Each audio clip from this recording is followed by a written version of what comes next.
কাকতে মিনতি করে বলতো, হে আমার রব, হে আমার আল্লাহ, আমরা যেন রমজান মাসে যেভাবে যতটুকু আমল করতে পেরেছি, হে আমাদের রব, হে আমাদের আল্লাহ, আমরা গুনাহগার পাপী বান্দা, এই রমজান মাসে যতটুকু আমল করেছি, যেভাবে আমরা রোজা রেখেছি, যেভাবে আমরা তারাবি পড়েছি, কিয়ামুল লাইল করেছি, রাত্রি জাগরণ হয়েছে, এই রাত্রি জাগরণ হওয়ার পর আমরা যেভাবে আমলগুলো করেছি, আল্লাহ সাহাবীগণ যেন আল্লাহর সামনে এইভাবে কাকুতি মিনতি করে আল্লাহকে বলেছেন, আল্লাহ তুমি আমাদের আমলগুলোকে কবুল করে নাও।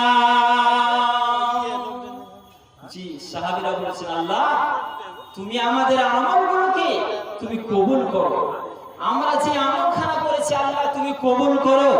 আল্লাহর কাছে তারা কাকুতি মিনতি করেছে। কিন্তু আজকে মুসলমান কি করেছে? আজকে আমাদের সমাজের মানুষ কি করেছে?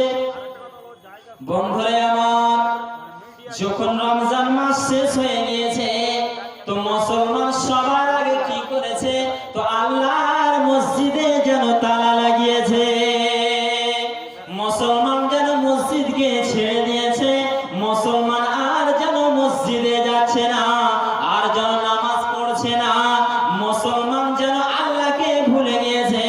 আল্লাহ বলছেন, বান্দারে তুমি এত বড় চিটারি আমার সাথে করেছো, আমি তোমার রব, আমি তোমার আল্লাহ, আমি তোমাকে সৃষ্টি করেছি বান্দারে, আর আমি তোমার সমস্ত জিনিসকে জানি বান্দা, তুমি আমার সাথে কেমন